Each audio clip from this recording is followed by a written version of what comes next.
मैं doctor Syed Ahmad Khan, secretary general all India Unani Tibbi Congress. Ajmer Sharif जो आलमी शोहरत याफ्ता जगह है, ख्वाजा गरीब नवाज का जहाँ से अमन शांति का पैगाम जाता है, उस मुकाम पर आज हकीम अजमल खान के हयात व खिदमात पर नेशनल सेमिनार मुनक़िद हुआ। इसमें मेहमान खुसूसी के तौर पर प्रोफेसर प्रजापति जो वाइस चांसलर हैं आयुर्वेद यूनिवर्सिटी जोधपुर के, वो तशरीफ लाए। इसके अलावा सहारनपुर से MP इमरान मसूद साहब तशरीफ लाए। अब पूरे भारत से लोग यहाँ आए, ये बहुत बड़ी बात थी। और कम से कम ये है कि एक बड़ा पैगाम गया अमन शांति का। पहली बार यहाँ जो है सर्वधर्म सभा और दुआ की गई, देश में अमन शांति की अपील की गई और इसकी बहुत सख्त ज़रूरत है। हमें मिलजुल कर रहना चाहिए। हकीम अजमल खान वह व्यक्तित्व है, वो शख्सियत है कि जिन्होंने दिल्ली के अंदर आज भी उनकी बनाई हुई यूनिवर्सिटी तो दिल्ली के अंदर सेंट्रल यूनिवर्सिटी का मुकाम रखती है, वो जामिया मिल्लिया इस्लामिया है। उनका बनाया हुआ पहला आयुष कॉलेज आयुर्वेद यूनानी तिब्बी कॉलेज दिल्ली में मौजूद है। भारत में पहला कॉलेज आयुष का है।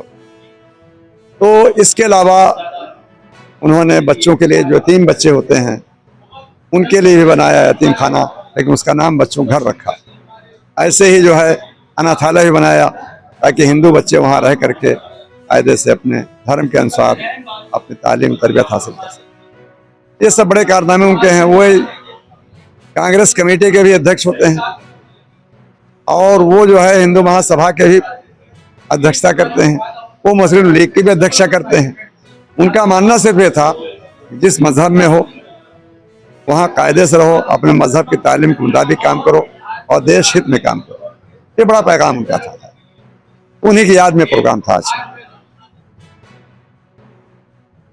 मैं doctor Syed Ahmad Khan, secretary general all India Unani Tibbi Congress. तक उनके पैगाम को उनके इस दुनिया से जाने के बाद भी जारी और सारी रखा जाए। लोग जो यहाँ पर अपने मुल्क के लोगों की खिदमत करना चाहते हैं, लोगों के जो है स्वास्थ्य के लिए कोशिश कर रहे हैं, लोगों को स्वास्थ्य में अपना कंट्रीब्यूशन दे सके, जनहित में कार्य करें, उन हकीमों को, उन डॉक्टरों को, उन आयुर्वेद के जो हमारे लोग हैं उनको हकीम अजमल खान से सीखना चाहिए।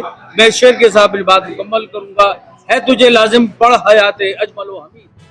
लेकिन हकीम अजमल खान ने आयुर्वेद करोल बाग में तिब्बिया कॉलेज खोला, हकीम अब्दुल हमीद ने अंदर तिब्बिया कॉलेज खोला और उनका अपना कंट्रीब्यूशन है इसलिए कि तुझे लाजिम है पढ़ हयाते अजमल हमीद, इसी में मुजमिर है राज तरक्की तिब्बी यूनानी।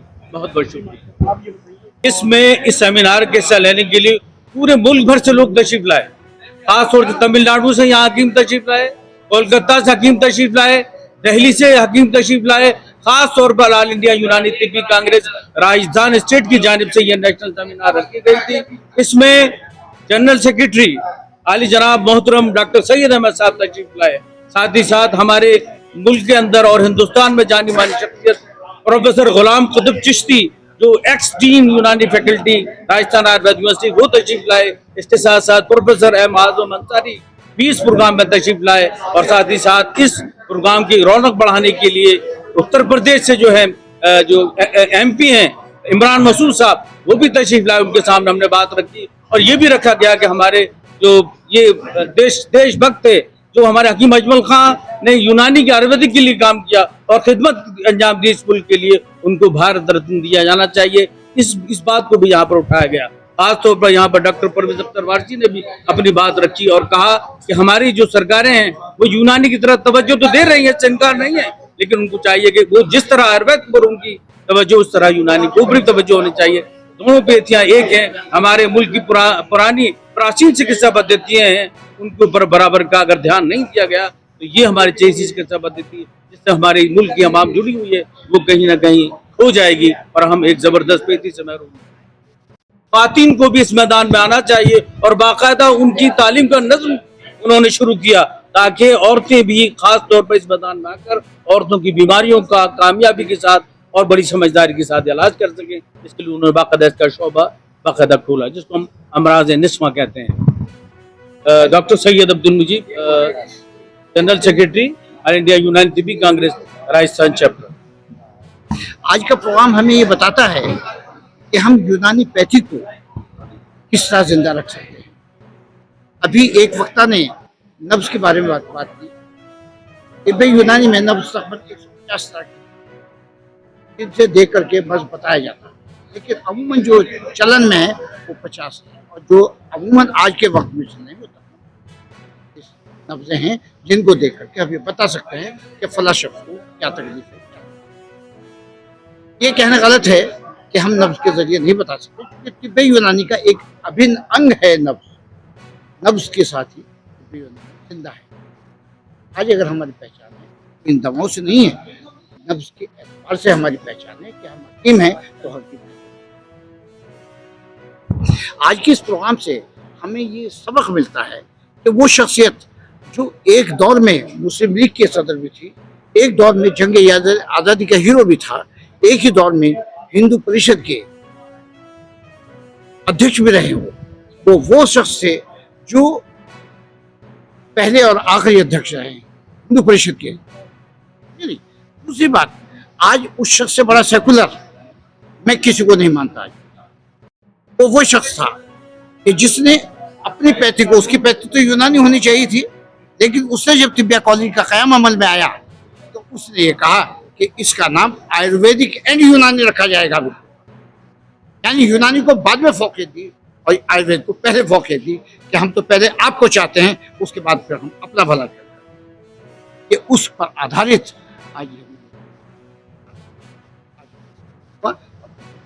जयपुर के भी आए हैं यहाँ, और मुतअद्दिद शहरों से लोग यहाँ आए हैं, अजमेर के भी काफ़ी लोग यहाँ मौजूद थे। अच्छी तरीके से संपन्न हुआ है, और हम आशा ही नहीं, अभी तो पूर्ण विश्वास है हमें कि इस प्रकार के कार्यक्रम भविष्य में भी होते रहेंगे, और हम उन लोगों की यादों को जो हमारे बुजुर्ग हमें वर्षे में दे गए हैं, हम उसको पब्लिक तक पहुँचाने में कामयाब होंगे, ऐसे में आशा। मैं professor Ghulam Qutub Chishti, ex dean faculty of Unani, doctor Sarvepalli Radhakrishnan Das and ex principal Rajputani Unani medical. आज का ये प्रोग्राम हकीम अजमल खां की याद रखा गया है। हकीम अजमल खां जंग आज़ादी के वो हीरो थे जिन्होंने इस मुल्क को आज़ाद कराने में अहम किरदार अदा किया, एक अहम भूमिका निभाई। उनका व्यक्तित्व मामूली व्यक्तित्व नहीं था, वो हिंदू मुस्लिम एकता के प्रतीक चिन्ह के रूप में जाने जाते थे। वो व्यक्ति जहां कांग्रेस का अध्यक्ष रहा है, अखिल भारतीय कांग्रेस कमेटी का अध्यक्ष रहा है, वो व्यक्ति जो मुस्लिम लीग का अध्यक्ष रहा है, वो व्यक्ति जो कि हिंदू परिषद का अध्यक्ष रहा है, पहला और आखिरी अध्यक्ष हिंदू परिषद का। कितना बड़ा सेकुलर होगा इस बात से कह सकते हैं। उन्होंने कितना चुना होगा। आबादी नहीं थी, आबादी थी, लेकिन लोगों के जहन सेकुलर थे, कहीं हिंदू मुस्लिम की बात नहीं। वहां व्यक्ति था, व्यक्ति की सेवाएं थी। आज के दौर की बात, इस व्यक्ति ने जिस वक्त एक ख्वाब देखा कि मैं एक यूनानी का कॉलेज खोलूं, लेकिन वहां भी सेकुलर हाथ साथ में आ गया। तो सेकुलर के पुजारी थे, वहां भी सेकुलर जहन में आ गया, नहीं मैं यूनानी नहीं आयुर्वेद कॉलेज भी, और एक ही कैंपस में खोलूंगा। उन्होंने अपने कॉलेज का नाम आयुर्वेदिक एंड यूनानी तिब्बे कॉलेज। ये सेकुलर की तो देन है, वरना कोई भी आदमी पहले अपने आदमी को पसंद करता है, उसके बाद दूसरे आदमी को पसंद करता है। पहले अपनी औलाद को पसंद करता है, उसके बाद दूसरी औलाद को पसंद करता है। पसंद दोनों को करता है, लेकिन यहाँ उन्होंने पहले दूसरे की औलाद दूसरे को पसंद किया, उसके बाद का नाम लिखा आयुर्वेदिक एंड यूनानी। लेकिन अफसोस की बात, जब कभी ये पैथियां किसी एक की पैथी नहीं हुआ करती थी, दोनों समुदाय की पैथी हुआ करती थी। चाहे पैथी का कोई मजहब नहीं होता, लेकिन आज बुझोड़ दिया गया, यूनानी पैथी को मुसलमान से जोड़ दिया, और आयुर्वेद गलत है, औचित्यपूर्ण बात नहीं है। पैथी किसी की जागीर नहीं है, जैसे किसी की जागीर नहीं है। उर्दू हमारी वो भाषा है जो संस्कृत, इंग्लिश, दूसरी हिंदी जबानों से मिल करके बनी है। अरे अपनी देन है, हमारे भारत की देन है, कोई बाहर से नहीं आई उर्दू की, हमारे भारत की देन है। जो चीज़ हमारे भारत की देन है वो बाहर से कैसे हो सकती है? और वो जबान जिसमें एक लफ्ज में बता दूं कि अगर आप किसी हसीना को ये कह दें कि आप कातिल लग रही हो, क्या खूबसूरत लफ्ज हुआ है। और अगर ये कह दो तुम तो हत्यारा लग रही हो, एकदम लड़ाई झगड़ा शुरू हो जाएगा है? लफ्ज वही है दोनों, लफ्ज दोनों वही हैं, लेकिन फर्क ये हो गया कि हमने एक तहजीब और तमद्दुन की जबान इख्तियार की, हमें प्यारी लगी, हमें अच्छी लगी, और एक लफ्ज ऐसा सामने आ गया जिसको कोई पसंद नहीं करता, जबकि लफ्ज दोनों एक हैं। जैसे यू या आप, तुम, है? इंग्लिश में चाहे बड़ा हो चाहे छोटा हो यूं ही इस्तेमाल करेंगे, तुम ही इस्तेमाल करेंगे, जबकि उर्दू में अगर बड़ा होगा तो आपसे ये मुखातिब करेंगे, तुमसे। वही व्यक्तित्व अजमल खान, उन्होंने बताया कि हमें जिंदगी कैसे गुजारनी है। हमें ये नहीं कोई अपने बारे में ही सोचता रहेगा, बारे में सोचने की जरूरत नहीं है। सोचने की जरूरत है हमें दूसरे समाज के बारे में भी सोचना है, हमें अपने समाज को भी ऊपर उठाना है, दूसरे समाजों को भी ऊपर उठाना है, नहीं। और जब हम दोनों समाजों को ऊपर लेके चलेंगे तो हमारे उसी चीज को मद्देनजर रखते हुए आयुर्वेद यूनानी तिब्बत कॉलेज करोल बाग में काम किया गया। और आज हम ये मांग करते हैं सेंट्रल गवर्नमेंट से कि उस आयुर्वेद एंड यूनानी तिब्बत कॉलेज यूनिवर्सिटी का दर्जा दिया जाए, क्योंकि जहाँ दोनों चीजें पढ़ाई जा रही हैं, उस व्याख्या को, ताकि उनकी याद जो हमें कायम है, जो उन्होंने विरासत दी थी वो फल सके और हमको एक यूनिवर्सिटी का दर्जा दिया जाए। ये मेरी मांग है, केंद्र सरकार से मांग है, और सभी लोगों से जो इस तरफ काम कर रहे हैं इस तरफ आवाज उठाएं, ताकि हम ऐसी आगे बढ़ सकें। ये वही बता रहा हूँ मैं। वो अभी यूनिवर्सिटी नहीं बनी है, तो आयुर्वेद एंड यूनानी तिब्बत कॉलेज है भी आज की तारीख में। हम ये चाहते हैं कि वो यूनिवर्सिटी का दर्जा ले। यूनिवर्सिटी के अंदर बहुत सारी ब्रांचेज होंगी, और भी कोर्सेज यूनानी में भी है, आयुर्वेद में है, वो कोर्सेज पंचकर्मा में कोर्सेज बहुत सारे। अगर हम आयुर्वेद में करेंगे, अगर यूनिवर्सिटी बनाएंगे, ये बेहतर भी बात यह है कि हमारी यूनिवर्सिटी क्या हमें मिले, यूनिवर्सिटी हमारे बने, तो उससे ही हमारी दोनों पैथियों को आपका सवाल बहुत अच्छा है, लेकिन किस मर्ज में? यूनानी सभी मर्जों में बहुत अच्छा काम करती है, ऐसा नहीं है कि यूनानी कहीं काम नहीं किया। एलोपैथी, मैं किसी पैथी की बुराई नहीं कर रहा हूँ, एक्सेप्ट सर्जरी, एलोपैथी बहुत अच्छी जगह है। सर्जरी सिर्फ एलोपैथी में है, इवन अगर एंटी एलर्जिक भी लेंगे तो उसके भी अपने साइड इफेक्ट है, लेकिन यूनानी और आयुर्वेद में कोई साइड इफेक्ट। दरअसल आज का कार्यक्रम हकीम अजमल खां साहब की ज़िंदगी को लेकर हम लोगों ने रखा है। हकीम अजमल खां साहब स्वतंत्रता सेनानी थे, और सबसे बड़ी बात उनकी हिंदू मुस्लिम एकता के प्रतीक थे। हमारा मकसद हिंदुस्तान में भाईचारा और कौमी एकता को लेकर काम करना है, और उसी को लेकर आज हम लोगों ने यहाँ ये कार्यक्रम रखा। और इस कार्यक्रम की सबसे बड़ी विशेषता ये थी कि कार्यक्रम की शुरुआत सर्वधर्म की प्रार्थना से किया गया। यहाँ पर जो हमारे अतिथि थे वो भी सब लोग देखकर इस चीज़ से खुश हुए कि यहाँ से एक अच्छा मैसेज आज भी जा रहा है, जो कि 800 साल पहले ख्वाजा मोइनुद्दीन हसन चिश्ती रहमतुल्लाह अलैह ने जो यहाँ से मैसेज दिया था, वही मैसेज आज भी यहाँ से जा रहा है। ऑल इंडिया यूनानी तिब्बी कांग्रेस जो नॉन पॉलिटिकल एक संस्था है हमारी, जिससे यूनानी डॉक्टर्स जुड़े हुए हैं, उसके बैनर तले आज हकीम अजमल खां साहब जो स्वतंत्रता सेनानी थे, उनकी याद में हमने ये प्रोग्राम रखा।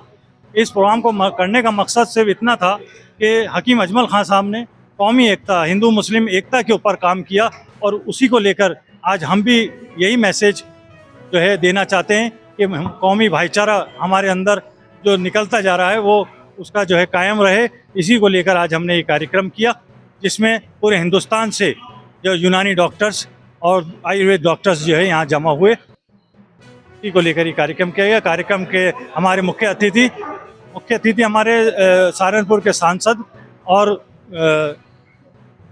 कार्यक्रम की अध्यक्षता राजस्थान जोधपुर यूनिवर्सिटी के वाइस चांसलर मिस्टर प्रजापति साहब ने की। चुनाव केंद्र में ये कार्यक्रम रखा गया था। सुबह 10 बजे से लेकर कार्यशाला का आयोजन किया गया, जो शाम को 4 बजे तक जारी रहेगा। मैं doctor Mansoor Ali, secretary Rajasthan unit, all India Unani Tibbi का।